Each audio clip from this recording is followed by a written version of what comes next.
ও নবী গো, আমি মুসলমানদেরকে ঐক্যের জন্য বলতেছি, আজকে কেন আমরা মার খাই? কারণ কি রে? কারণ কি? দেখ সাহাবীদের কি জজবা। সাহাবী কই নবী গো, অনেকে টাকা দিছে আপনি খুশি, অনেকে বাগান দিছে আপনি খুশি, অনেকে ধন সম্পদ বিলায় দিছে আপনি নবী খুশি, আমিও একটা কিছু দিলে হইতো আপনি নবী খুশি। কয় হ আমি খুশি। ওই সাহাবী কই নবী গো, আমি টাকা দিতে পারবো না, আমি পয়সা দিতে পারবো না, আমি ফুলের বাগান দিতে পারবো না।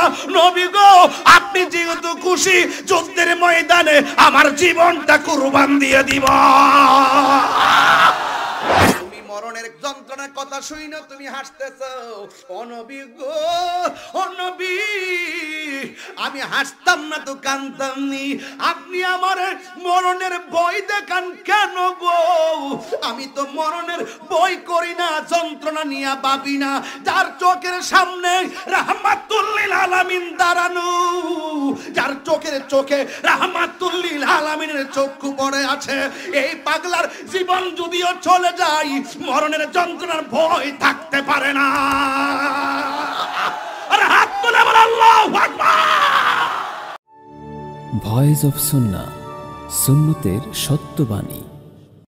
আজকে আমাকে দিয়েছেন সূরা তাওবার 24 নম্বর আয়াতের আলোকে বিশ্ব মুসলিমের ভয়াবহ পরিণতির মূল কারণ। ভয়াবহের মূল কারণ যদি ধরি, তাহলে আমাদের ঐক্যের অভাব।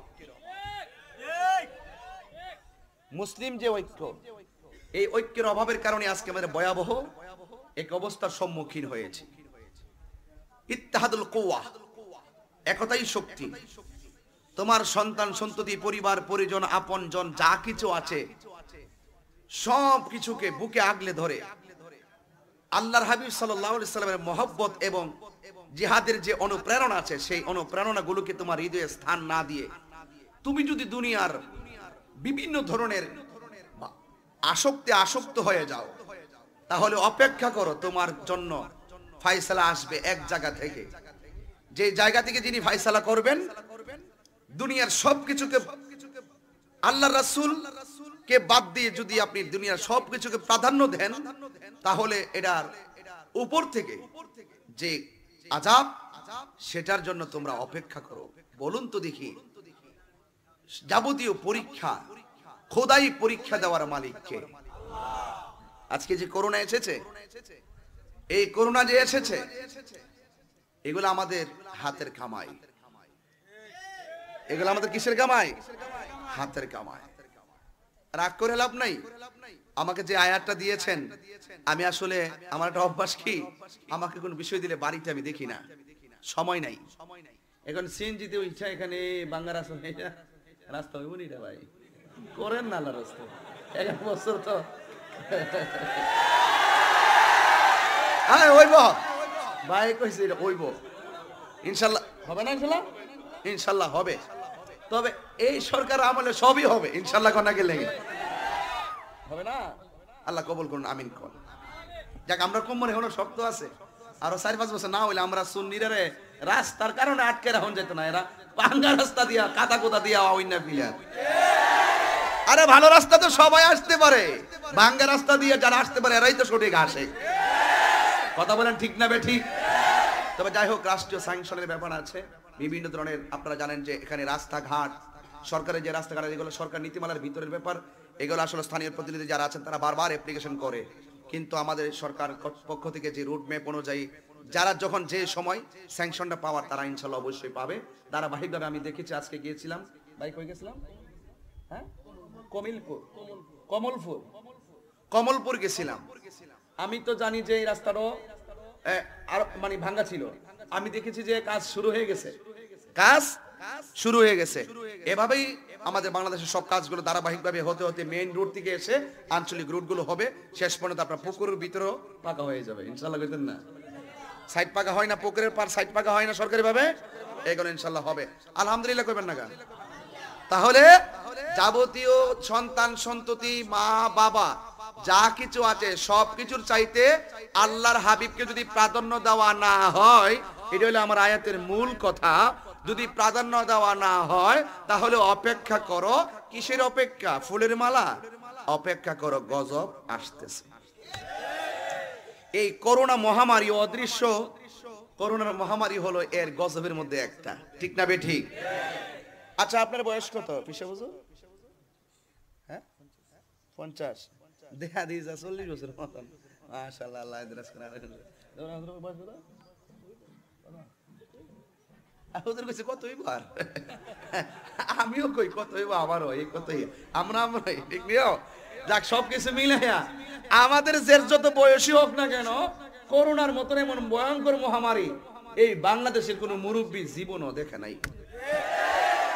ওই যে বলছো অপেক্ষা করো, এমন কিছুই অপেক্ষা করে আল্লাহ দেখাইবো যেগুলো আমরা জীবনও দেখি নাই। এই যে করোনা, বাপরে বাবা, ইন্ডিয়া লাশের মিছিল, আমেরিকা লাশের মিছিল, কানাডা লাশের মিছিল, ওই চীন লাশের মিছিল, সব লাশের মিছিল। আমরা বাংলাদেশে কইছে মাস্ক পরো, একবার কইছে মাস্ক কিনতাম, কইছে মাস্ক পরো, মাস্ক কিনতাম, বুঝুই না মাস্ক কিতা। আরেকটা করে মুখে যে কই গরুর মুখোশটার মতন যে, মানে এমন এক বেতাইলা দেশ আমার, এমন এক অবস্থা। এই অবস্থার ভিতরে আমরা দূরত্ব মানছি না, স্বাস্থ্যবিধিও মানি নাই, মাস্কও কিন্তু পরি নাই।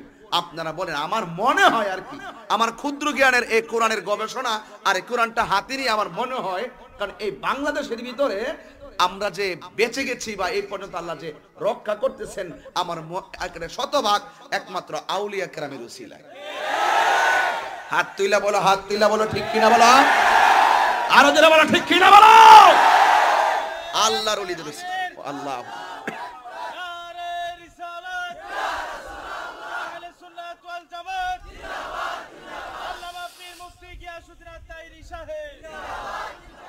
আল্লাহু আকবার, জোরে বলেন, আরো জোরে বলেন আল্লাহু আকবার।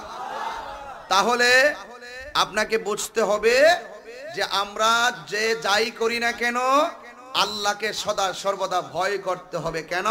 যেহেতু আমাদের মরণের পরে জবাবদিহিতা রয়েছে। কথা বলেন ঠিক না বেঠিক?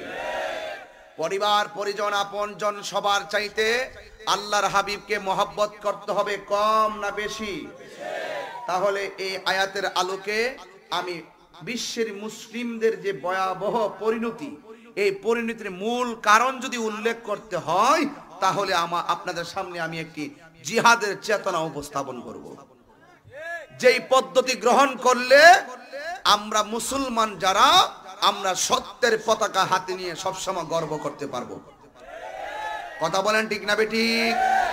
তাইলে আসুন তো দেখি, আমরা একটু সামনে বাড়ি, রাত্র খুব গভীর হয়ে গেছে। আমার যুবক ভাইরা, আমার মুরব্বী বাবারা, আল্লাহ রাব্বুল আলামিন কুরআনুল কারীমের মধ্যে ইরশাদ করেছেন, কুল ইন কানা আবাউকুম ওয়া আবনাউকুম ওয়া ইখওয়ানুকুম ওয়া আজওয়াজুকুম ওয়া আশীরাতুকুম وأموال اقترفتموها وتجارة تخشون كسادها ومساكن ترضونها أحب إليكم من الله ورسوله وجهاد في سبيله فتربصوا حتى يأتي الله بأمره والله لا يهدي القوم الفاسقين। আমার যুবক ভাইরা, যেই কথাগুলো শুরুতে বলেছিলাম, আয়াতটা তেলাওয়াত করেছি, আমাকে বিষয় বেঁধে দেওয়া হয়েছে, এই জন্য আমি আপনাদের সামনে আয়াতটা তেলাওয়াত করেছি। এই আয়াতের শেষ দিকে একটু যদি খেয়াল করি, আল্লাহ রাব্বুল আলামিন বলেছেন, ওয়াল্লাহু লা ইয়াহদিল কওমাল ফাসিকিন। এই দুনিয়াতে ফাসিক যারা, এই দুনিয়াতে বেঈমান যারা, এই দুনিয়াতে কাফির যারা, এই দুনিয়াতে সীমা লঙ্ঘনকারী যারা, এরা আল্লাহর পক্ষ থেকে সঠিক পথে যারা জুলুম করে, ওই সমস্ত কওমগুলোকে আল্লাহ রাব্বুল আলামিন সঠিক পথে প্রদর্শন করেন না। যারা আল্লাহর সঙ্গে নাফরমানি করে, তারা কখনো সত্যপ্রাপ্ত সৎপথ অবলম্বন করতে পারে না। আল্লাহ রাব্বুল আলামিন সীমা লঙ্ঘনকারীকে যেমন করে ভালোবাসে না, আল্লাহ রাব্বুল আলামিন যেমন করে ফাসিকদেরকে ভালোবাসে না, আল্লাহ রাব্বুল আলামিন অহংকারকারীকে ভালোবাসে না। আজকে মানুষ চেহারা দেখিয়ে অহংকার করে। আজকে মানুষ সন্তান প্রদর্শন করে অহংকার করে।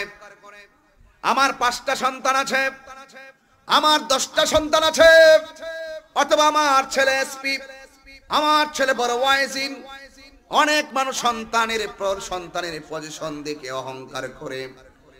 সন্তান লাভবান হবে, সন্তানের সম্পদ আছে, সবগুলো মানুষের সামনে প্রদর্শন করে।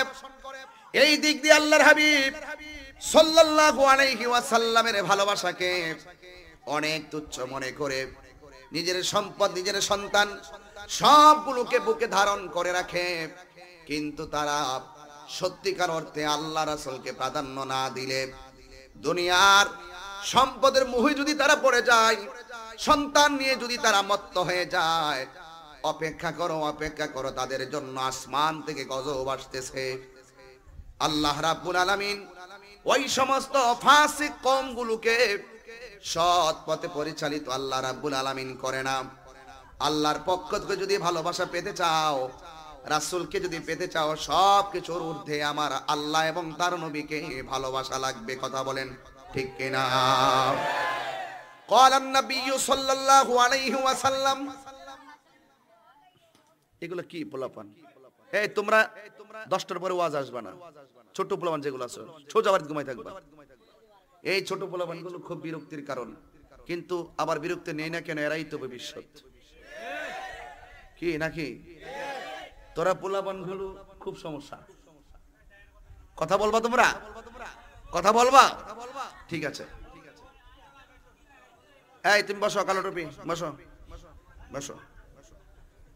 কি কইতাম কোন সাদি ওই ওয়াজ করতাম, আইলাম হালুয়া পাড়া, মিষ্টি পাড়া, তাবারক পাড়া। এই মাহফিলে সবসময় তাবারক আজকে নাই। হ্যাঁ বাবা, আজকে কমলিপুর মানুষ দেখেছে। আল্লাহু আকবার। এগুলো আশিক আমার সুন্নির সংখ্যা মনে হয় দিনে দিনে বাড়তেছে, ঠিক না বেটি? আর বাড়তো না কেমন? দেখেন তো আমাদের মমতাময়ী প্রধানমন্ত্রী এমন একটা কাজ করছে, সালাম সালাম। সারা জীবন ঈদে মিলাদুন নবী সাল্লাল্লাহু আলাইহি ওয়াসাল্লাম নিয়ে আমরা খুব সংগ্রাম করেছিলাম। আল্লাহর রহমতে রাষ্ট্রীয়ভাবে স্বীকৃতি প্রদান হয়ে গেছে। দোয়া দোয়া দোয়া দোয়া, আল্লাহ কবুল করে, আমিন। কথা কোন ঠিক না বেটি? কারণ এটা কিন্তু একটা ইতিহাস। কথা বলেন ঠিক কিনা বলেন? আল্লাহ পাক রব্বুল আলামিন প্রধানমন্ত্রীকে নেক হায়াত দান করুক, আমিন কোন। আমার যুবক ভাইরা, কষ্ট হচ্ছে আপনাদের? বিষয় দিয়েছেন খুব হিসাবের বিষয়, খুব হিসাবের বিষয়। আমি দেখি নাই, এই পড়তেছি আর কি, ভালো করে ব্যাখ্যা করার সুযোগ পাই নাই, এরপরে অনুবাদটা করলাম আর কি, মর্মার্থ হিসাবে। এই জন্য আল্লাহর নবী সাল্লাল্লাহু আলাইহি ওয়াসাল্লাম বলেছেন, লা ইউমিনু আহাদুকুম হাত্তা আকুনা হাব্বা ইলাইহি মিন ওয়ালিদিহি ওয়া ওয়ালাদিহি ওয়ান নাসি আজমাইন। যতক্ষণ পর্যন্ত সন্তান সন্ততি, বাবা মা, ওয়ান নাসি আজমাইন, সকল মানুষের চাইতে আল্লাহর হাবিবকে ভালোবাসবে না, ততক্ষণ পর্যন্ত কোনো মানুষ ইমানদার হতে পারবে না। জোরে জোরে কি সুবহানাল্লাহ বলা যাবে না? আমার বন্ধুরা, আজকে বিশ্বের মুসলমান ভয়াবহের মূল কারণ যদি বলি, আল্লাহর হাবিবের আমল থেকে আমি বলবো, আল্লাহর হাবিব সাল্লাল্লাহু আলাইহি সাল্লামের আমল থেকে আমি বলবো, মুসলমানরা যুগে যুগে পরাজিত হয়েছে, তার কারণটা কি? আবার মুসলমানরা যুগে যুগে বিজয়ী হয়েছে, তার কারণটা কি? রাস্তা হলো দুইটা, একটা হলো জয়, আরেকটা হলো পরাজয়। ও যুবক, একটা হলো জয় আর একটা পরাজয়। মুসলমান সংখ্যাগরিষ্ঠ হওয়ার পরেও মুসলমানরা অনেক জায়গায় কেন নির্যাতিত? তার কারণ হলো আমাদের মুসলমানদের মধ্যে ঐক্যের অভাব। কথা কোন ঠিক না বেঠি? তাহলে আসুন একটু সামনে বাড়ি। রাত্র যেহেতু বেশি ডান বাম কথা বলে সময় নষ্ট করব না। আল্লাহর হাবিব ঘরের মধ্যে বসে আছেন, হঠাৎ করে আমার আল্লাহ রাব্বুল আলামিন ডাক দিলেন, ইয়া রাসূলুল্লাহ, আপনি এখানে বসে আছেন, আপনাকে মারার জন্য কাফেররা গোপনে ষড়যন্ত্র করতেছে। জোরে জোরে কি নাউজুবিল্লাহ পড়া যাবে না? আপনাকে কাফেররা মারার জন্য ষড়যন্ত্র করছে। আপনারা বলেন, ষড়যন্ত্রকারীরা যতই ষড়যন্ত্র করুক না কেন, ষড়যন্ত্রকারীদের ফায়সালা আসে আসমান থেকে করেন কে?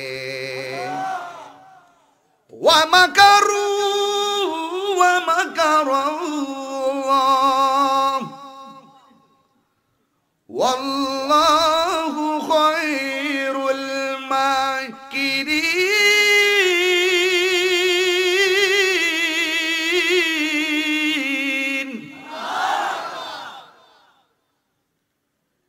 তেলাওয়াত করলে খারাপ লাগে, অসুবিধা হয়।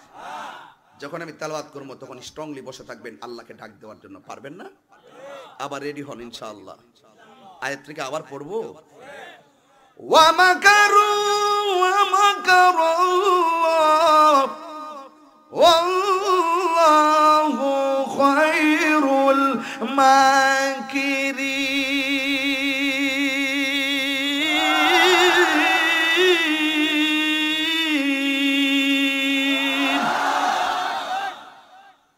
প্রকাশ্য ষড়যন্ত্র কিংবা গোপন ষড়যন্ত্র পৃথিবীর কেউ জানে না, জানে কে?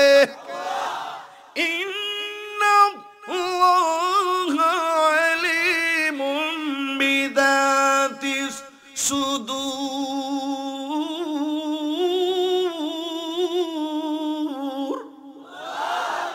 অন্তরের খবর জানে কে? আরো জোরে বলি, জানে কে? এই জন্য আল্লাহ ডাক দিয়ে কি বন্ধু? হ্যাঁ, এখানে কিন্তু পরের আয়াতে কিন্তু বলা আছে, কি বলা আছে না? লাকাদ নাসরাকুমুল্লাহু ফি মাওয়াতিনা কাসীরাতিন ওয়া ইয়াউমা হুনাইন। আমি ওদিকে যেতাম না, একটু অন্যদিকে চলে যাব। আমি যেখান থেকে টার্গেট করছি সেখান থেকে বলি। হুনাইনের কথা আমি আবার এসে বলবো। ওই কথা যে বিশ্বের মুসলিমদের ভয়াবহ পরিণতির মূল কারণটা কি, এই মেসেজটা যদি আপনারা ধরে রাখতে পারেন, আল্লাহর কসম করে বলি সব মিলে নেমে যাবে, আমাদের 1 ইঞ্চি পিছাইতে পারবে না। প্রস্তুত থাকো, জাগ্রত হও। মুসলমান একদিন মরে যাবে, খুদা কি কসম, মুসলমান মরে যাবে কিন্তু লড়ে যাবে, সেটা মাথায় রেখো। মুসলমান এমন জাতি, নবীর তরিকায় চোখের পানি ফেলায়া কান্না করলো লাভ।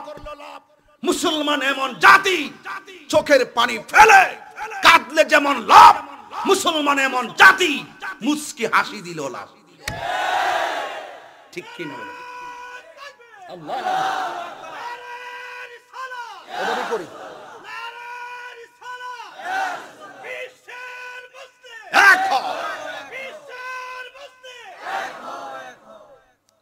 আল্লাহু আকবার বলেন। ষড়যন্ত্রকারীর ষড়যন্ত্রের জবাব ফয়সালা আসবে আসমান থেকে, করবেন কে? বন্ধু হে, আপনাকে মারার জন্য রেডি, হেফাজত করবেন কে? নবী আমার ডাক দিয়ে কও, সাহাবারা, আল্লাহ রাব্বুল আলামিন বলেছেন জিহাদের প্রস্তুতি নেওয়ার জন্য। জিহাদ, এই আয়াতের ভিতরে জিহাদ আছে। এই জিহাদটাকে বুকে লালন করো। সবচেয়ে বড় জিহাদ হলো নিজের নফসের সঙ্গে জিহাদ করা। আমিত্বকে বিলীন করে দাও, অহংকারকে বিলীন করে দাও, দুনিয়ার সবকিছুকে তুচ্ছ মনে করো, নবীর মহব্বতকে শ্রেষ্ঠ মনে করো। জেনে রাখো, দুনিয়ার মা তুচ্ছ, বাবা তুচ্ছ, সন্তান তুচ্ছ, সম্পদ তুচ্ছ। এ হালুয়া পাড়াবাসী, মনে রাখো নবীর মহব্বত আমাদের কাছে শ্রেষ্ঠ, শ্রেষ্ঠ, শ্রেষ্ঠ। হাত তুলে বলো ঠিক কিনা বলো।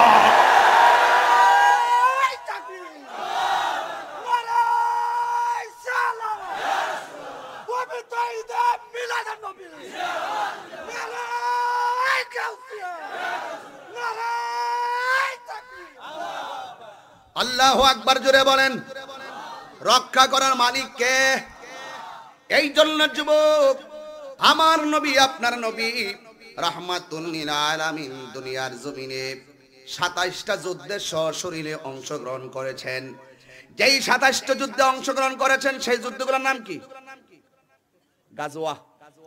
সেই যুদ্ধের নাম যেগুলোতে আমার নবী সশরীরে অংশগ্রহণ করছে এটার নাম হলো গাজওয়া আর যে যুদ্ধতে নবী না গিয়ে নেতৃত্ব দিয়েছেন, তুমি যাও, যেমন মুতার যুদ্ধে নবী যাই নাই, নবী 3 জনকে সেনাপতি বানায় পাঠাইছে, এগুলোর নাম হলো সারিয়া।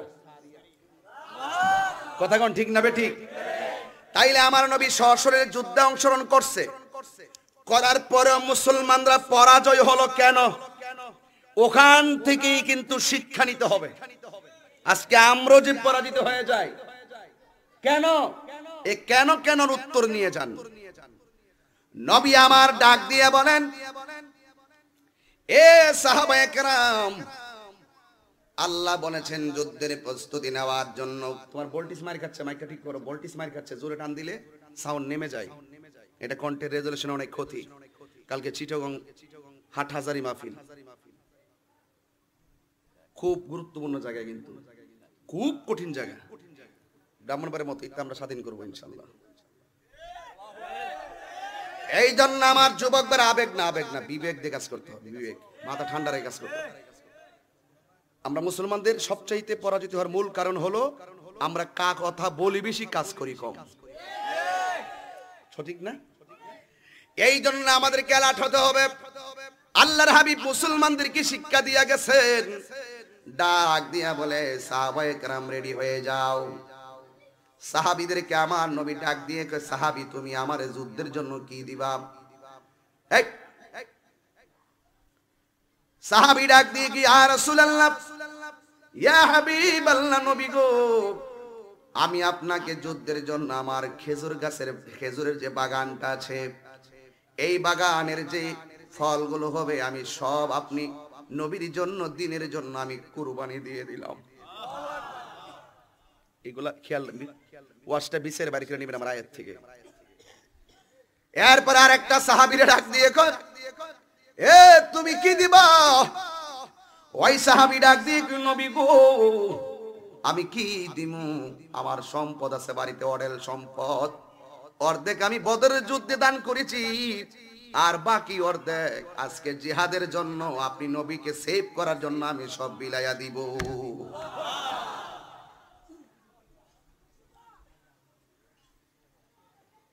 সবাই যার যার মত ব্যক্ত করল। আর একটা সাহাবী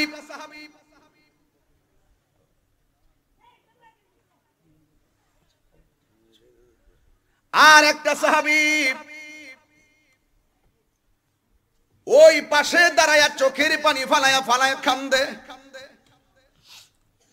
আপনারা বলেন, একটা মানুষের চোখের পানির ব্যাখ্যা পৃথিবীর কেউ যদি না বোঝে, আমার আল্লাহ এবং তার হাবিব বোঝার ক্ষমতা আছে না? না।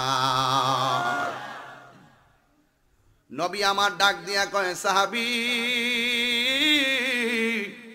ও সাহাবী, তুমি কেন চোখের পানি ফালায়া কান্দো? আজকে আমাদের চোখের পানি শুকাই গেছে,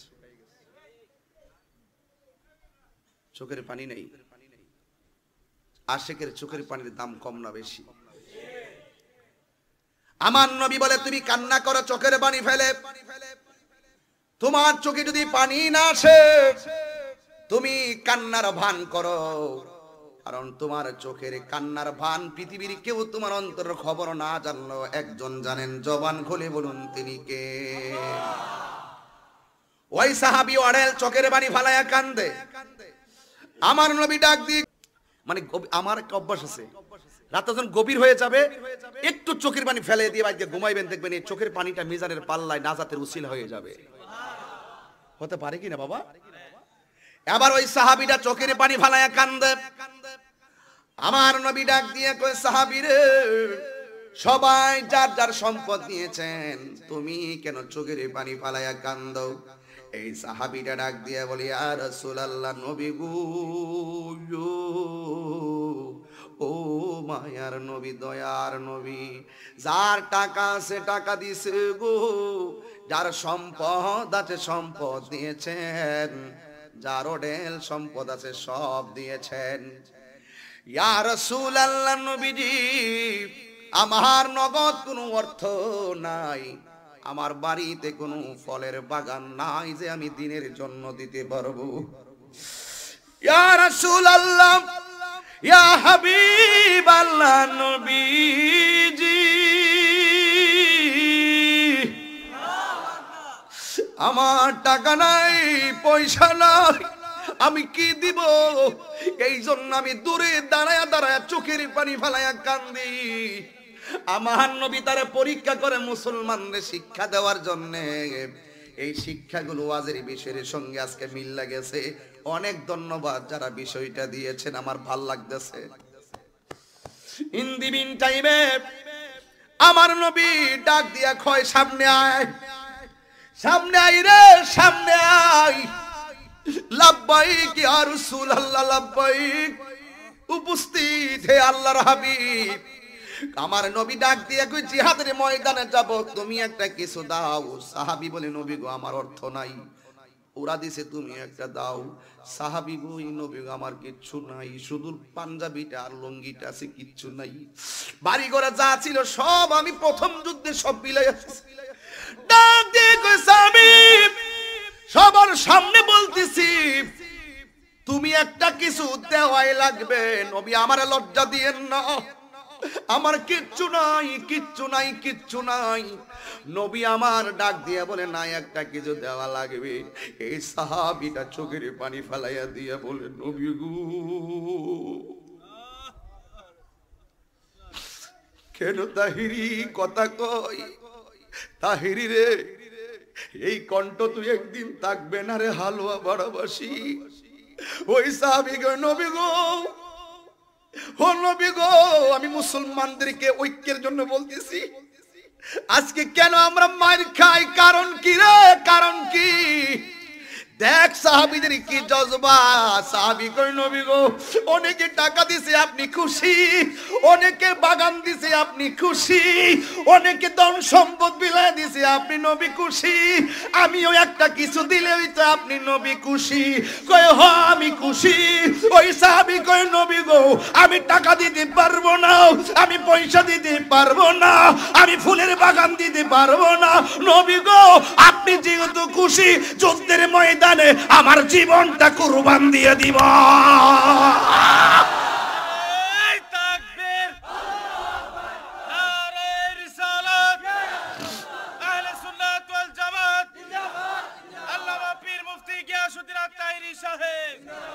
সুন্নাতি নয় শুধু মজলুম সহায়ক, সুন্নাত উহুদের জালিমের প্রতিরোধ।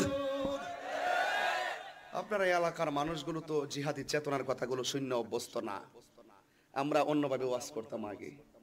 এইগুলো যখন আমি চিটাগং বলি কিংবা সিলেটের ভিতরে গিয়ে বলি, মানুষ পাগল হয়ে যায়। কারণ এখন আমাদেরকে একটু মরে তো যাবো, একটু লড়ে যেতে হবে। কি করে যেতে হবে? সাউন্ডটা একটু তুলে দিতে হবে, এভাবে সাউন্ড আমি ওয়াজ করতে পারবো না।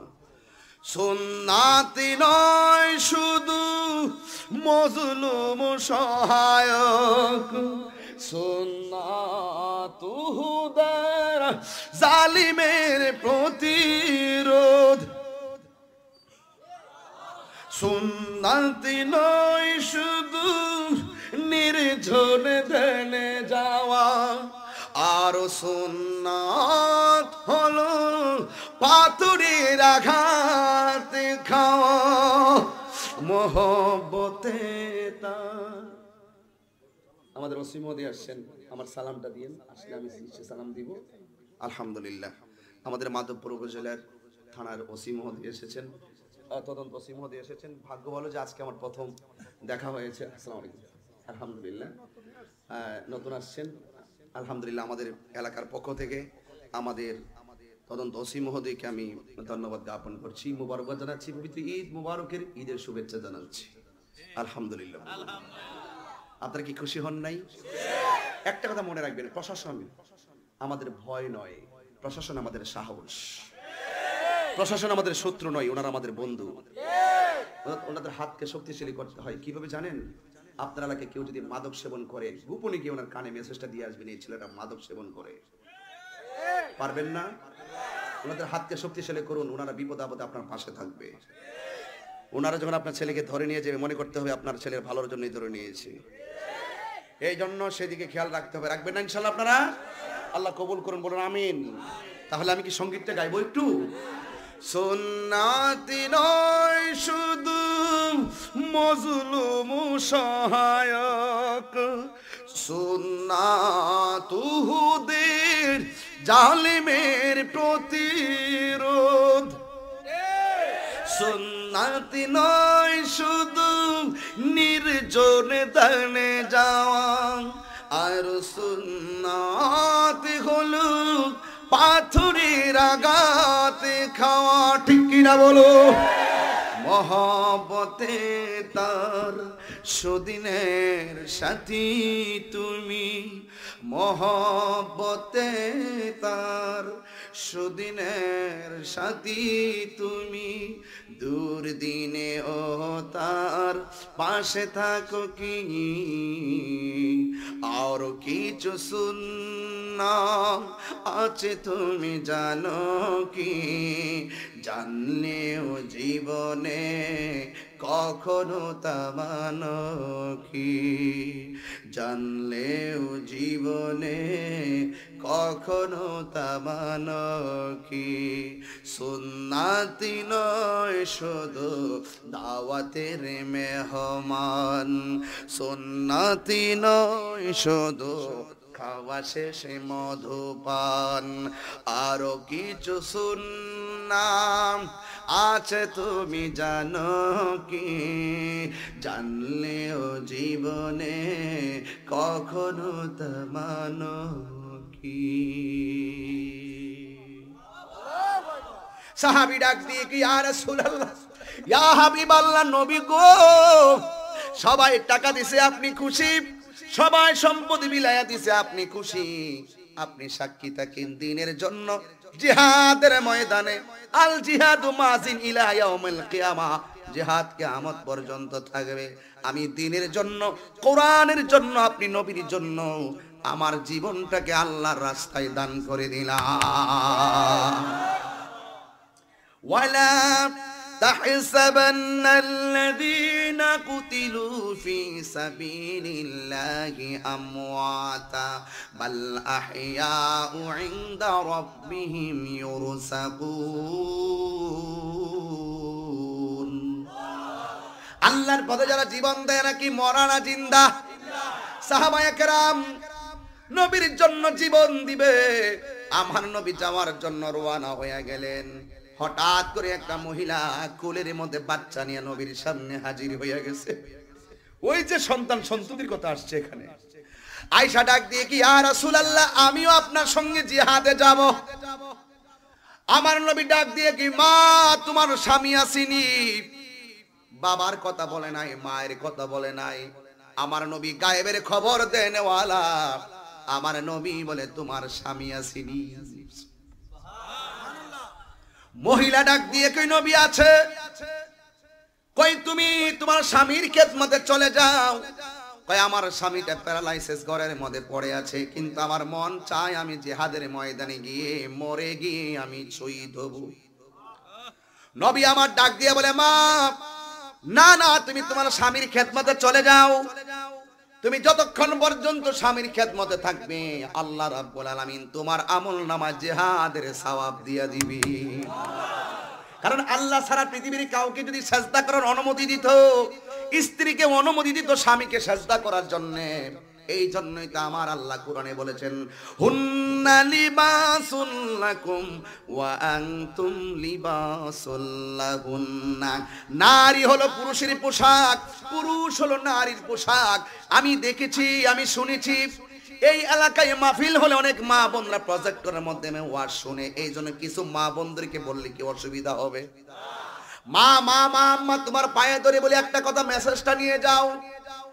জীবনে কোনোদিন স্বামীকে কষ্ট দিও না। স্বামীদেরকে বলে দিয়ে যাই, কোনোদিন স্ত্রীর উপরে জুলুম করবেন না।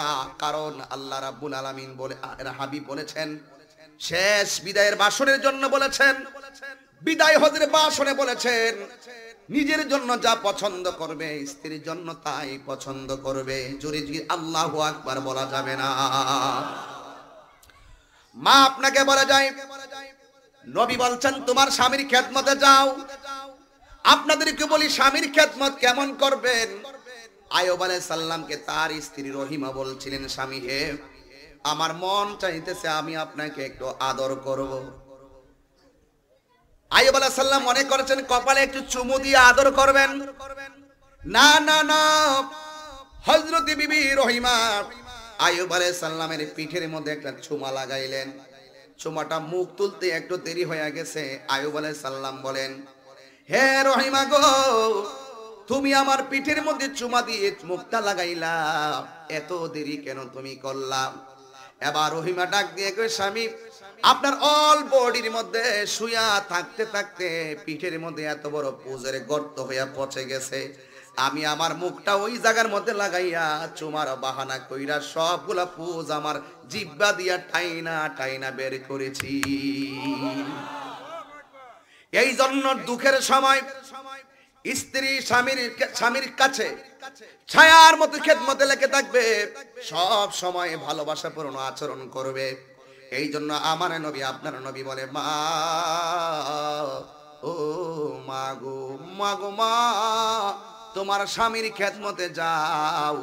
ওই মুহূর্তে আপনার নবী আমার নবী রহমাতুল লিল আলামিন মহিলাটাকে এই কথা বললেন। মহিলাটা ডাক দিয়ে নবীজি, আল্লাহু আকবার বলবেন না? ও মায়ের নবী গো, আমার মন চাইছিল আপনার সঙ্গে জিহাদে যাব। এবার আমার নবী বলে, আমি হুকুম করলাম তোমার স্বামীর খেদমতে চলে যাও। আমার নবীর হুকুমের মূল্য আছে না নাই? এবার মহিলা ডাক দিয়া বলে, ইয়া রাসূলুল্লাহ, নবীজি ও মায়ার নবী গো, আমারে যদি আপনি যুদ্ধের ময়দানে যাইতে নিষেধ করেন, আমার কুলের মধ্যে একটা সন্তান আছে, কুলের মধ্যে একটা সন্তান আছে। ইয়া রাসূলুল্লাহ, ইয়া হাবিবাল্লাহ, নবীজি আমার কুলের সন্তানটা ছোট, এই সন্তানটাকে আপনার সঙ্গে জিহাদের ময়দানে আপনি নিয়ে যান।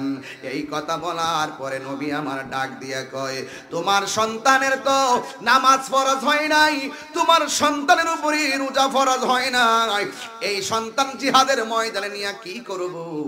এবার ওই মহিলাটা ডাক দিয়ে, কি ইয়া রাসূলুল্লাহ, জিহাদের ময়দানে নিয়ে আমার ছেলেটারে উপস্থিত করান, তাইলে আমার সাহাবীরা তোমার সন্তান রাখলে জিহাদ করতে অসুবিধা হবে।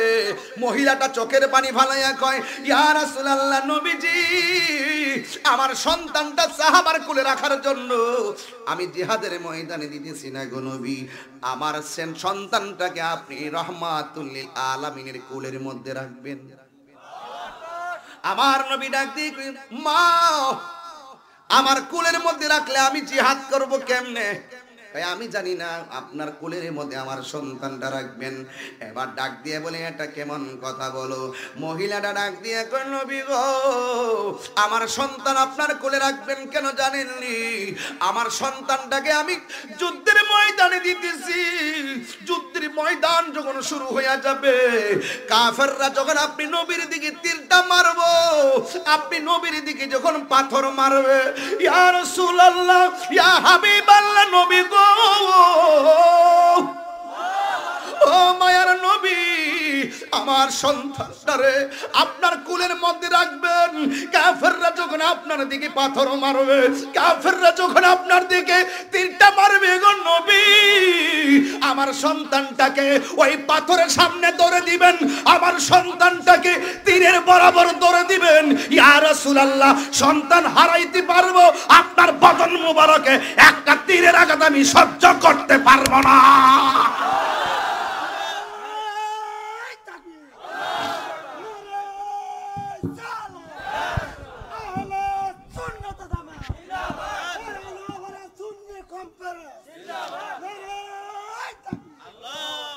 আল্লাহু আকবার, জোরে বলেন।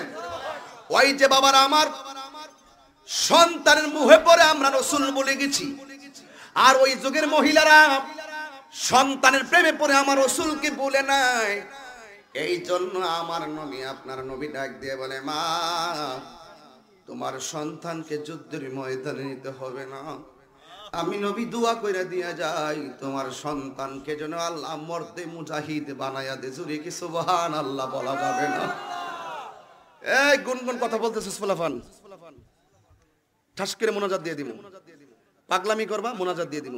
এদিকে কথা বলতেছো, খুব সাবধান। অনেক আগে থেকে জানো যে আমি ওয়াজে কথা বললে ওয়াজ করি না। ওটা কিছুর ঊর্ধ্বে রাসূলুল্লাহকে ভালোবাসতে হবে, ঠিক কি না বলো? মরে যেহেতু যাবো, লড়ে যেতে হবে, কথা বলেন ঠিক কি না বলেন? প্রস্তুত আছো তো মুসলমান? এবার রাহমাতুল লিল আলামিন যুদ্ধের ময়দানে চলে গেল। যুদ্ধের ময়দানে যাওয়ার পরে আমার নবী হলো লিডার। সুবহানাল্লাহ কইবেন না? নবী আমার ডাক দিয়ে বলছে, যুদ্ধে জিতি এবং হারি এই জায়গাটা ছাইরো না। এখান থেকে মুসলমানদের অনেক শিক্ষা আছে। এই জায়গা থেকে হলো শিক্ষা। আমাদের পরাজয়ের কারণটা কি?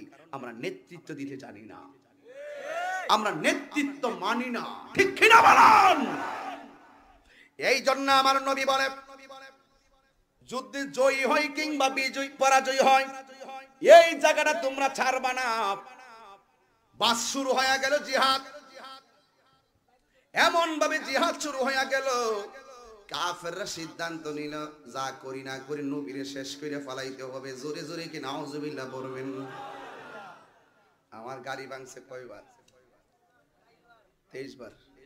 কয়বার? এখন নতুন গাড়ি নিয়ে আল্লাহ জানি রেডি ভেঙে গেল। নতুন গাড়ি যদি আঘাত করে পরে খুব কষ্ট হবো। যাক, কপালে থাকলে কিছু লোক আছে ভাঙ্গা ফেলায়, এইগুলো ঠিক না। আপনার হাত দিয়ে যেন কেউ কষ্ট না পায়, আপনার জবানের কথার দ্বারা যেন কষ্ট না পায়, এটা কি মাথায় রাখতে হবে না ভাই? আপনার এমন কথা বলবেন না যেন কেউ কষ্ট পায়। মান সালিমাল মুসলিমুনা মিন লিসানিহি ওয়া ইয়াদিহি, যার হাত এবং জবান থেকে অন্য একজন নিরাপদ নয়, সে মুসলমান নয়। কথা কোন ঠিক কিনা বলেন? এমন কথা, এমন কাজ করবেন না। আমি যদি দোষ করে থাকি আমাকে বলেন, গাড়িকে কেন আঘাত করবেন? আপনার হাত থেকে আরেকজনের জানমাল নিরাপদ থাকতে হবে, ঠিক কিনা? হ্যাঁ, এইগুলো খুব মাথায় রাখতে হবে, খুব কেয়ারফুল। আমরা এমন ধর্ম পেয়েছি, আমরা এমন ধর্ম পেয়েছি যে এই ধর্মটা কি অশান্তির ধর্ম না শান্তির ধর্ম? আমরা এমন ধর্ম পেয়েছি, এমন এক ধর্ম পেয়েছি।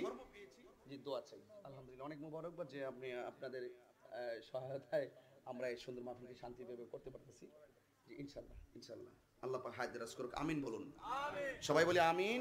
আমিন। সবাই মুহাম্মদের সাথে দরুদ শরীফ পড়ুন। আল্লাহুম্মা সাল্লি আলা সাইয়্যিদিনা। আওয়াজটা খুব ভালো লাগতেছে। মুহাম্মদ ওয়া আলা আলি সাইয়্যিদিনা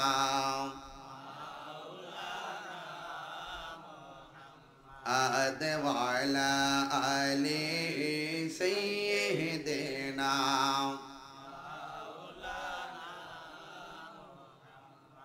নবী গো আপনার ভালোবাসাই জীবনের গুনাহ ঝরে যায়। নবী গো আপনার ভালোবাসাই, সুবহানাল্লাহ বলেন না কেন? নবী গো আপনার ভালোবাসাই আল্লাহর ওলি হওয়া যায়। নবী গো আপনার ভালোবাসাই ওয়াসআল কারনি জুব্বা পায়া। এই ওয়াসআল কারনি না, ওয়াসআল কারনি খুব মধুর কথা একটা। ওয়াসআল কারনি জুব্বা পায়া। আল্লাহুম্মা জোরে সাল্লি মাওলানা মুহাম্মদ ওয়া আলা আলি সাইয়্যিদিনা। কষ্ট হচ্ছে আপনাদের? নবী আমার কোন ময়দানে? জিহাদের ময়দানে। নবী আমার জিহাদের ময়দানে। জিহাদের ময়দানে যাওয়ার পরে লক্ষ্যভ্রষ্ট হলো নবীর, লক্ষ্যস্থল হলো নবীর দিকে। কাফেররা আমার নবী বরাবর তীর মারতেছে। কত বড় সাহস দেখছেন নি? এই কত বড় সাহস দেখছেন? আরে যেই নবীর বদন মুবারকে কোনদিন মশা মাছি বসে নাই, সেই নবীর বরাবর তারা তীর ধরেছে। যেই নবীর বদন মুবারকে কোনদিন মশা মাছি বসে নাই, সেই নবীর বদন মুবারকে তারা পাথর মেরেছে। এই মদনপুরবাসী, হালুয়া পরবাসী, বরদাস্ত করা যায় না, ঠিক কিনা বলেন? আমি প্রায় সময় চিটাগং গেলে একটা গজল গাই। সেটা সুযোগ পেলে পরে বলবো ইনশাআল্লাহ। নবী আমার যুদ্ধের ময়দানে এক কাফের আমার নবীর সিনা মুবারক বরাবর এমন ভাবে তীরটারে তাক লাগাইছে, জোরে জোরে কোন নাউজুবিল্লাহ। আচ্ছা, এই মুহূর্তে যদি কেউ আসে আমার পিছন দিক দিয়ে রান দাও দা খুব মারতে আসে, আপনারা কি করবেন? কথা কনা প্রতিহত করবেন। এটা হলো ওই যে উহুদের চেতনা। এক মুসলমান ভাই যুদ্ধের ময়দানে আরেক মুসলমান ভাইকে সেভ করে, আরে পানি খাইতে যাই তো নিচে পানি খাইছে না, আমার এই বাইরে দে, এই ভাই পানি খাইছে না, কই ওই বাইরে দে, ওই ভাই পানি খায় না, কই বাইরে দে, ওই ভাই পানি পান করে কই বাইরে দে, লাস্টেরটা কই ইটারে দে, এটা দুনিয়া থেকে বিদায় হয়ে গেছে, ওইটারে দে, ওইটা দুনিয়া থেকে বিদায় হয়ে গেছে, লাস্টে কেউ পানি পান করে নাই। এটা হলো মুসলমান। আর এখন কি কুরবানি দেওয়ার পরে 1,50,000 টাকার গরু জবাই করার পরে অর্ধেকটা ফ্রিজের ভিতরে হান্দায় দেয়, আর বাকি অর্ধেকটা থেকে 3 ভাগের 2 ভাগ ইচ্ছা মতে রান্না করে খায়, আর 1 ভাগ হাড্ডি উড্ডি গুলো গরিবরে দেয়। এমন কিছু ধরনের মানুষ সমাজে আছে না নাই বলেন? এখনো কুরবানির গোশত দেখবেন ফ্রিজের ভিতরে আছে না নাই বলেন? এই জন্য নবীর বরাবর তীর ধরছে কাফের। যেই মাত্র ধরল, একটা সাহাবী দেখা ফলাইছে, দেখা আমার নবীরে যায়া জড়ায়া ধরছে। নবীরে জড়ায়া ধরলে লাভ আছে না নাই? এ আমার হালুয়া পাড়ার বাবা জিরাইরি, ও বন্ধুরা, এবার সাহাবী আমার নবীরে জড়ায়া ধরছে। ধরায়া পড়ার পরে আমার নবী বলে, তুমি আমার এমন করে কেন ধরলা? ওই সাহাবী ডাক দিয়া বলে, নবী গো, ও মায়ার নবীজি, আমি আপনারা জড়ায়া ধরছি, এই বিহাদবরা আপনি নবীরে বরাবরে তীর ধরেছে, এই জন্য আমি আপনারা জড়ায়া ধরেছি। আমার নবী কয়, যেই মাত্র সাহাবী আমার জড়ায়া ধরছে, তাকায়া দেখলাম একটা বিয়াদব এমন একটা তীর মারছে, ওই সাহাবীর পিঠ দিয়া ঢুইকা গেছে, কলিজাটা পর্যন্ত স্পর্শ হইয়া গেছে।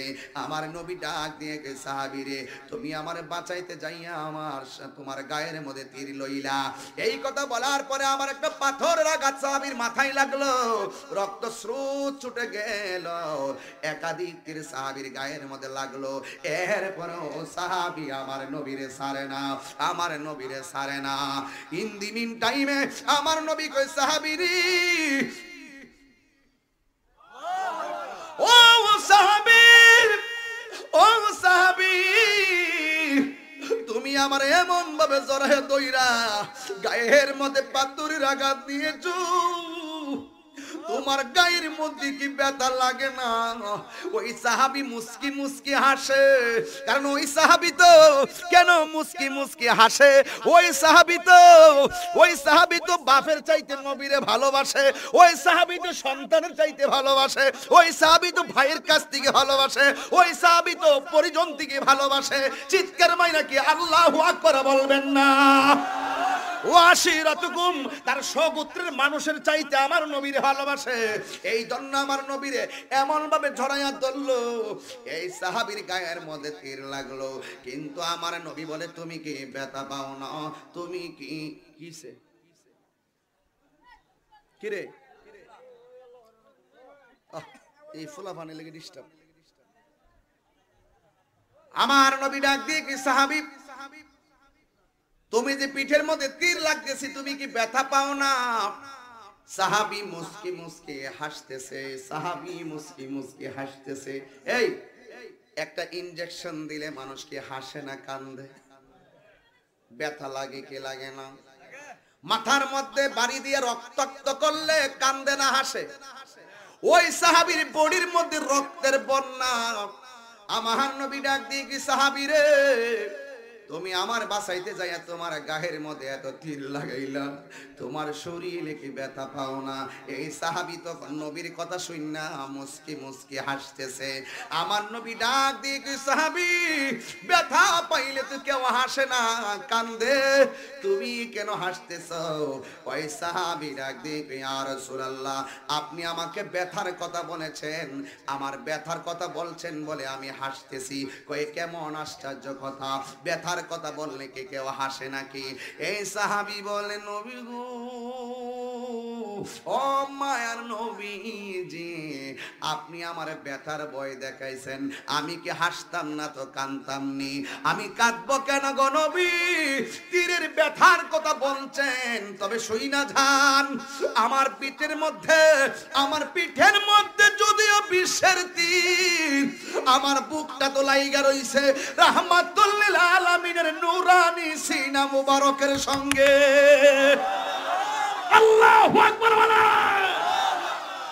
ইয়া রাসূলুল্লাহ, নবী গো, আমার আপনার সিনা মুবারকের সঙ্গে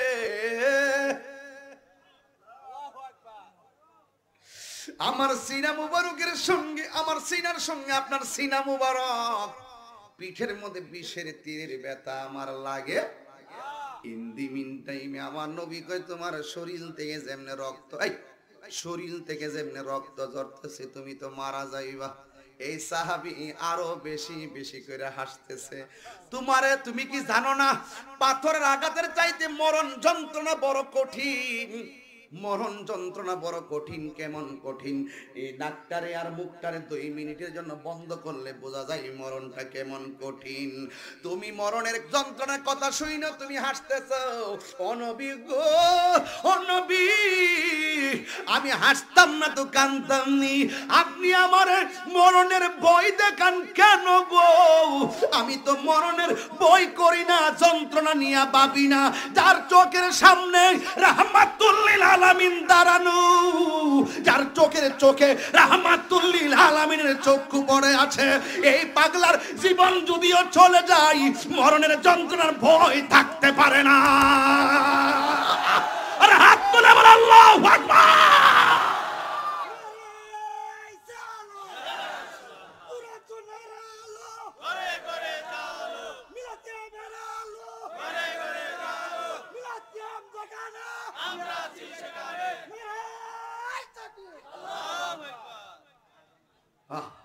আল্লাহু আকবার, আল্লাহু আকবার। দুইটা হাত তুলেন তো দেখি আপনারা আছেন কিনা। এই সত্যি করে বলো, নবীর জন্য জীবন দিতে চাও কি চাও না? এই মুসলমান এখনো বলতে চাই, উহুদের চেতনা, বদরের চেতনা, হুনাইনের চেতনা, তায়েফের চেতনা বুকে লালন করো, ইনশাআল্লাহ মুসলমানদের বিজয় নিশ্চিত। এক প্রতিমন্ত্রী বলছে রাষ্ট্রধর্ম ইসলামকে বাদ দিতে। আমি স্পষ্ট বলে দিয়েছিলাম, আপনি একদিন চলে যাবেন, কিন্তু ইসলাম ঠিকই থেকে যাবে। আপনার বাবা মুসলমান, আপনিও মুসলমান। মাননীয় প্রধানমন্ত্রী বলেছেন এই দেশ চলবে মদিনার সনদের আলোকে। যেখানে সংবিধানে রাষ্ট্রধর্ম ইসলাম অলরেডি লেখা আছে, পাশ করা আছে। আপনি কোন মন্ত্রণালয়ের ক্যাবিনেটে না বসে নিজের মন গড়া বক্তব্য দিয়ে ওই আপনার সংবিধানের বিরুদ্ধে অবস্থান করা, গণতান্ত্রিক যে রুল আছে সেই রুল অনুযায়ী আপনি রাষ্ট্রদ্রোহী কথা বলেছেন। ইসলামের বিরুদ্ধে অবস্থান নিয়ে আপনি ধর্মদ্রোহী কথা বলেছেন। যদি আপনি সেই বক্তব্য দিবেন, ওই বক্তব্য দেওয়ার আগে আপনার মুসলমানের নাম খেটে ভিন্ন ধর্মে আপনার নাম রূপান্তরিত করে।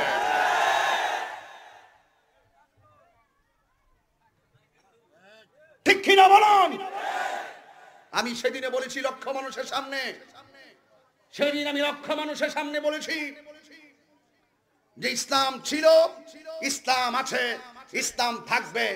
একমাত্র ইসলাম আমাদের সংবিধানে রাষ্ট্রধর্ম স্থান পাওয়ার কারণেই 32টা দাঁতের ভিতরে জিহ্বাটা যেমন নিরাপদ, ঠিক আমার দেশে সংখ্যালঘু ভিন্ন ধর্মের মানুষরা তার চাইতে আরো নিরাপদ।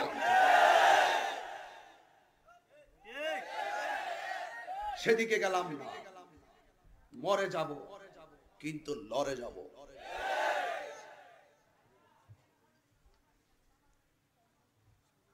এই কথা বলতে দিন, আমার মনে হয় আপনাদের একটু কষ্ট হচ্ছে।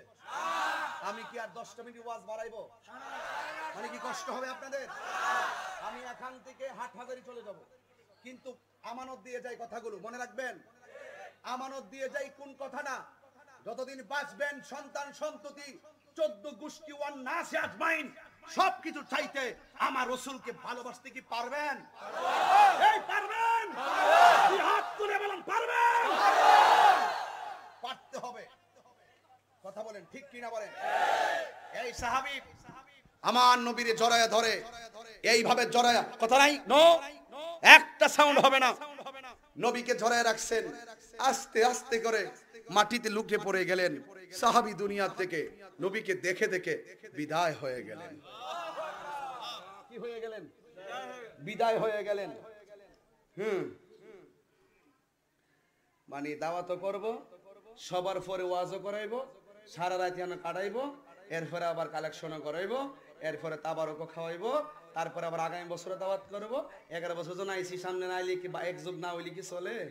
হায়াতে বাঁচলে ইনশাল্লাহ আসবো। কিন্তু এগুলো আছে না, আমার আগের বক্তা দিয়ে করাইলে সবচেয়ে সুবিধা হয়। কারণ কেন, আমি যখন ওয়াজ করি তখন মন মাইন্ড উজাড় করে ওয়াজ করি। যেই মাত্র কালেকশনটা ধরি, এই মাত্র ওয়াজের যে তাসিরটা সাথে সাথে নষ্ট হয়ে যায়। যাই বলেন, উপকার আছে, ঠিক আছে। পাঠান ভাই থাকলে, এরপরে হাবিব মেম্বার কো, ঠিক আছে গা, গেলে গা ফাঁস করবো কো, আইতো গো, চা না কফি লিয়ে যা।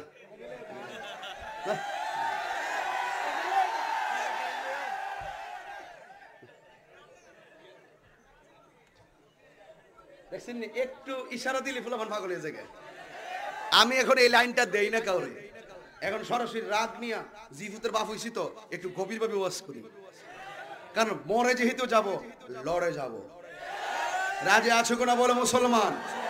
রাজি আছো কিনা বলো? আমি যে গান গাই, আমি যে শান গাই, এই জন্যই তো বদনাম। হুজুর জিকিরে ছামা গায়, হুজুর জিকিরে ছামা গায়, হুজুরে মুর্শিদি গায়, হুজুরে গান গায়। হুজুরে গান নিয়ে যে ডিজে বানিয়েছে, সেগুলো কি দেখো না?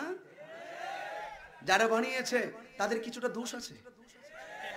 যারা মসজিদ শানগুলোকে ডিজে বানিয়েছে, এদের কিছুটা কি আছে? দোষ আছে। কি আছে? দোষ আছে। এই দোষগুলো থেকে বেরিয়ে আসতে হবে মুসলমান, কথা কোন ঠিক কিনা? এই জন্য ধর্মের কথাগুলোকে, ধর্ম নিয়ে অধর্মের চর্চা করা যাবে না, ধর্ম নিয়ে অধর্মের চর্চা করা যাবে না, ঠিক কিনা বাবা? এই জন্য আপনারা কি আমার কথা বেজার হচ্ছেন? আমি কি আমার বাবার শান গাই? আমি মুর্শিদি গাই, আমি রসুলের শান গাই, আমি আল্লাহর শান গাই। এটা কি আমার অপরাধ ভাই? আমারই শান সুর চন্দ। পুলিশ ভাইরা, নাসির ভাই না, আর হলো দেখি নেম প্লেট শামসুল ভাই, এরপরে ওয়াহিদ গাজী স্যার। ইনশাআল্লাহ কষ্ট হচ্ছে না তো আপনাদের? আমার স্যারদেরকে সেবার জন্য কোনো ত্রুটি না হয়। কারণ আসলে আমি সবচেয়ে বেশি আনন্দিত হই যখন প্রশাসন আমাদের সাথে, আমরা যখন প্রশাসনের সাথে আন্তরিকভাবে চলাফেরা করি। আপনারা জানেন যে জুলুস যে আমরা করছি ব্রাহ্মণবাড়িয়া, আমাদের প্রশাসন সর্বোচ্চ সহযোগিতা করছেন। আলহামদুলিল্লাহ বলেন না কেন? তাহলে আমি একটু বুঝাই দিই। হ্যাঁ, আলহামদুলিল্লাহ।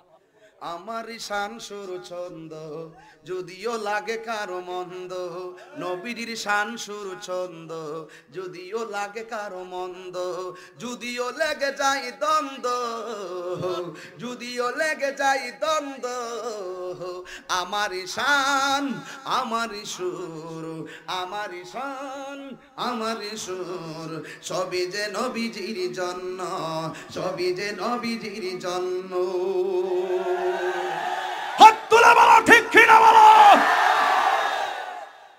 দেহে যতদিন প্রাণ থাকবে রসুলের শান চলবেই, দেহে যতদিন প্রাণ থাকবে মুর্শিদি শান চলবেই, দেহে যতদিন প্রাণ থাকবে কোরআনের পক্ষে তাহিরি কথা বলবেই, দেহে যতদিন প্রাণ থাকবে ইসলামের পতাকা হাতে থাকবেই। এই জন্য মরেই তো যাব ইনশাআল্লাহ, কোরআন হাতে নিয়ে বলছি লড়ে যাব। প্রমাণ আছে না? ইনশাআল্লাহ বলেন, ইনশাআল্লাহ বলেন। নবী আমার ডাক দিয়ে বলে, সাহাবী মনে আসেনি? নবীর দৌড়াইয়া চড়াইয়া চড়াইয়া নিচে যখন পইরা গেছে গো, একটা বিয়াদব এমন ভাবে একটা পাথর মারল, এই পাথরটা সরাসরি আমার নবীর মাথার হেলমেট মুবারকে আইসা পইরা গেছে। দুইটা করা মুবারক মাথার মুবারকের ভিতরে ঢুইকা গেছে রে বাবা। সাহাবায়ে কেরাম বলে, আমরা তাকাইয়া দেখলাম নবীর হেলমেট মুবারকটা ঢোকার পরে রক্ত মুবারক ভাসতে ভাসতে দাড়ি মুবারকের উপরে। আল্লাহ ডাক দিয়া বলে, জিবরাইল, ও জিবরাইল, আমার বন্ধু নবীর দাড়ি মুবারকে এক ফোঁটা রক্ত মুবারক ঝরতেছে, তাড়াতাড়ি যাইয়া তোর হাতের মধ্যে নিয়ে আনে। এক ফোঁটা রক্ত যদি জমিনের মধ্যে পড়ে, এই জমিনের মধ্যে কিয়ামত পর্যন্ত কোনো গাছপালা হবে না। জোরে জোরে কি আল্লাহু আকবার বলা যাবে না? ও জিবরাইল, আল্লাহর ডাক দিয়ে কি, আল্লাহ গো, তোমার বন্ধুর তো তুমি রুহুল্লাহ বলো নাই, তোমার বন্ধুর তো তুমি হাবিবুল্লাহ বলেছো। ও আল্লাহ, হাবিবুল্লাহ বইলা বন্ধু কষ্ট পায়, তুমি দিগো কিছুই করো না, আমার একটু অনুমতি দাও, আমি কাফেরদেরকে উহুদের পাহাড়ে আশ্রয়া মাইরা ফালাই। আল্লাহ ডাক দিয়া বলে, জিবরাইল, ও জিবরাইল, আমার বন্ধু নবীরে যাইয়া বলো, আমার বন্ধু যদি আজকে একটু তাদের জন্য বদদুয়া করে, আমি আল্লাহ সব কিয়ামত ঘটাইয়া ফেলামু। জিবরাইল আলাইহিস সালাম আশার বাসা নিয়া নবীর কাছে আইসা ডাক দিয়া বলে, নবীজি, কাফেররা আপনাকে মারতেছে, আল্লাহ রাব্বুল আলামিন বলেছেন আপনি নবী যদি বদদুয়া দেন, কাফেরদেরকে জ্বালায়া পোড়াইয়া শেষ কইরা ফেলাইব। আমার নবী ডাক দিয়া বলে, জিবরাইল, ও জিবরাইল, আমি হলাম এমন নবী, আমি যদি বদদুয়া দেই, আল্লাহ যদি সব মাইরা ফালায়, আমি ধর্মের দাওয়াত, এই কোরআনের দাওয়াত আমি দিব কার কাছে? জোরে জোরে কি আল্লাহু আকবার বলবেন না? মুসলমান মানুষের সঙ্গে ভালো ব্যবহার করতে হবে, কোন ধর্মের মানুষের উপর আঘাত করা যাবে না, অন্য কোন ধর্মের মানুষের উপর আঘাত করা যাবে না, অন্য কোন পূজা মণ্ডপীকে আঘাত করা যাবে না। ঘটনা যেখানে ঘটেছে সেখানে তদন্ত হবে, তুমি অস্থির হবে না। ঘটনা সেখানে সেখানে তদন্ত হবে, কিন্তু তোমাকে ইসলাম এই এখতিয়ার দেয় নাই একটি ঘটনাকে কেন্দ্র করে আরেকটি জায়গায় অনর্থক গিয়ে আক্রমণ করবা। সাবধান, দায়িত্ব নিয়ে বলছি, ফেসবুক নামক গজব থেকে বেরিয়ে আসো। ফেসবুক নামক গজব থেকে গুজবে কান দিবে না। এই উহুদের যুদ্ধে গুজব ছিল, গুজব। যেই মাত্র রাসূলের দন্ত মোবারক ভেঙে গেছে, তখন ওই কাফেররা বলছে কুতিলা মুহাম্মদ, নবীকে মেরে ফেলা হয়েছে। তখন কেন বলেছে? কাফেরদের মনোমানসিকতাকে নষ্ট করে দেওয়ার জন্য বহুত সুযোগ সন্ধানীরা আছে, এক এক সময় এক একটা ঘটনা ঘটাইয়া দেয় এই দেশকে বিশৃঙ্খলায় নিপতিত করার জন্য। কথা বলেন ঠিক কিনা বলুন? এই জন্য কি বলেছি, ঘটনা যেখানে ঘটেছে সেখানে তদন্ত হবে, অন্য কোন ধর্মের মানুষের উপর আঘাত করা যাবে, অন্য কোন পূজা মণ্ডপীকে আঘাত করা যাবে। প্রত্যেকটা বিধর্মীর সাথে ভালো আচরণ করতে হবে। আল্লাহর হাবিব উহুদের ময়দানে বলেছেন যে কখনো আমি যদি বদদুয়া করি, আমি দ্বীনের দাওয়াত দিব কার কাছে? এখান থেকে মুসলমানদের জন্য মেসেজ হলো, এখান থেকে মুসলমানদের জন্য শিক্ষা হলো, আমরা যদি কাউকে যদি আমাদের করে নিতে হয়, প্রত্যেকের সঙ্গে ভালো ব্যবহার করতে হবে। মুসলমান যখন সেই জায়গা থেকে লড়ে গেছে, তখনই মুসলমানরা ধ্বংসের দিকে নিপতিত হয়েছে। অবনতির মূল কারণ, অবনতির মূল কারণ এরা বলছে কুতিলে মুহাম্মদ, নবীকে মেরে ফেলা হয়েছে, অথচ আমার নবী একটা গর্তের ভিতরে পড়ে আছে। জিবরাইল আলাইহিস সালাম বলেন, আমি নবীর কাছে এসেছি, এসে দেখতেছি রাসূল গর্তে পড়ে ব্যথার জন্য কাঁদে না, উম্মতের জন্য কাঁদতেছে। এত নীরবে সুবহানাল্লাহ বলেন আপনারা ঘুমায় ঘুমায়া? আরে নবী আমার জন্য কাঁদে, তোমার জন্য কাঁদে, আর নবীর জন্য আমরা কান্না করতে পারি না। নবীর মহব্বতের সাগরে সাঁতার দেন না মিয়া। এবার এক সাহাবী যার নাম হলো মালিক ইবনে সিনান রাসূলের কাছে আসছেন, আয়েশা দেখছেন রক্ত মুবারকগুলো ঝরতেছে, হাত দিয়ে জাতা দিয়ে ধরছে, কিন্তু রক্ত মুবারক বন্ধ হয় না। মাটি একটু হাতে নিয়ে এই লাগাইছেন, রক্ত মুবারক বন্ধ হয় না। এখন নবী রক্ত মুবারক জমিনে পড়বে, সাহাবা কি করছেন জানেন? সাহাবার জিহ্বাটা মাঝখান দিয়ে একটু ঢেউ তুলছেন, এইভাবে ঢেউটা তুলছেন। এরই ক্ষেত্রে যে ড্রেন আছে না, ড্রেন দিয়ে পানি যেমন ভাবে যায়, এই জিহ্বাটাকে ড্রেন বানাইয়া রাসূল পাকের দন্ত মুবারকের গোড়ায় লাগাইয়া দিছে। যা রক্ত আসছে জিহ্বার ড্রেন দিয়া মালিক ইবনে সিনানের পেটের ভিতরে রক্ত মুবারক ঢুকে গেছে। আর বড় করে বলুন না সুবহানাল্লাহ। হ্যাঁ, রক্ত মুবারক ঢুকে গেছে। আর উপরে একটা উট যার নাম হলো কসওয়া, না হুজুর? কসওয়া না, কসওয়া নামক উটটা চতুর্দিকে ঘুরতেছে আর চোখের পানি ফালায় কাঁদতেছে। এইভাবে এইভাবে উপরের দিকে তাকায়া গুনগুন করে কি জানে কায়। মালিক ইবনে সিনানকে আমি শুনতেছি উটের জবান আল্লাহ খুলে দিছে।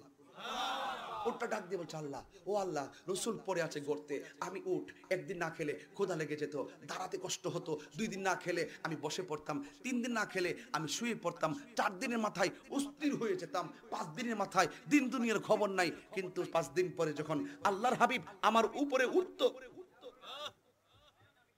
উট উট চতুষ্পদন্ত হইয়া রাসূলুল্লাহকে চিনলো, আর তুমি আমি রাসূলকে চিনি না, বড় কপাল নসিব খারাপ।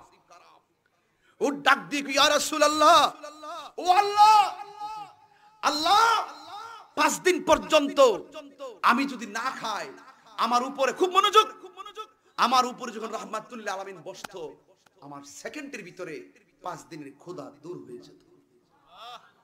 আর বড় করে বলুন সুবহানাল্লাহ, আর বড় করে বলুন সুবহানাল্লাহ। 5 দিনে ক্ষুধা কি হয়ে যেত? দূর হয়ে যেত। এই মুহূর্তে একটা বিয়াদব উপর থেকে এত বড় একটা পাথর রাসূল পাকের মাথা মোবারকের বরাবর ছেড়ে দিয়েছে। এই পাথরটা যদি পড়তো, রাসূলের মাথা মোবারক একদম মাটির সঙ্গে মিশে যেত। যেই মাত্র পাথরটা গড়ায় আসতেছে, চতুষ্পদ জন্তু বুঝলি আর কি বুঝে, কিন্তু নবী তো চিনে। উঠতো নবী, নবীর সঙ্গে একটা পশু জান্নাতে যাবে, এটা হলো কসওয়া। একটা কুত্তা জান্নাতে যাবে, এই কুকুরের নাম কি? কিতমির। একটা মাছ বেহেশতে যাবে, একটা মাছ বেহেশতে যাবে, যেই মাছটা ইউনূস আলাইহিস সালামকে পেটে ধারণ করেছিল। আর জোরে কোন সুবহানাল্লাহ। এক নবীর আমলের 4টা অন্ধকার। যখন তিনি মায়ের পেটে ছিলেন এক অন্ধকার, আবার যখন তিনি মাছের পেটে ছিলেন তখন এক অন্ধকার। সুবহানাল্লাহ বলবেন না? আবার যখন তিনি এই আর 2টা আছে আমার খেয়াল নেই। তো এই জন্য রাসূল পাক সাল্লাল্লাহু আলাইহি সাল্লামের যে কসওয়া নামক উট, এই উটটা রাসূল তো চিনে। দুশমন যে মেরেছে, দুশমনটাকে চিনে। আবার যে প্রেমিকটা জিহ্বা লাগিয়ে রক্ত মুবারক পান করতেছে, এই প্রেমিকটারও চিনে। সুবহানাল্লাহ বলেন না? যেই মাত্র পাথরটা রাসূল পাকের মাথা মুবারকের বরাবর আসবে, এই মুহূর্তে উটটা এমন জোরে একটা পাথরে লাথি মারছে, এই পাথরটা উইরে গিয়া বিশাল বড় একটা পাহাড়ের ভিতরে গর্ত হইয়া ঢুকে গেছে। এটা হলো আশিকে রাসূল। সুবহানাল্লাহ কইতেন না? আমার যুবক ভাইরা, আমার নবী রহমাতুল লিল আলামিন একটু পরে হুঁশ আসার পরে ডাক দিয়ে বলে, মালিক তুমি কি করেছো? মালিক ইবনে সিনান ডাক দিয়ে কই, নবী গো, আপনি গর্ত মুবারকের মধ্যে পড়ে আছেন, আমার জিহ্বাটা আপনার দন্ত মুবারকের কাছে লাগাইয়া দিলাম, আর আপনার রক্ত মুবারক যা আছে আমি মালিক ইবনে সিনান আমি পান কইরা বলাইছি। মানুষের রক্ত পান করা হারাম। সাহাবা কি যদি জানতো নবী মানুষ, জীবনে আমরার মতন মানুষ জানলে জীবনেও জান না হারাম খাইতো। কথা কর না কেন? আমি তো জানি মানুষের রক্ত পান করা হারাম, আমি কোন রক্ত খাবো?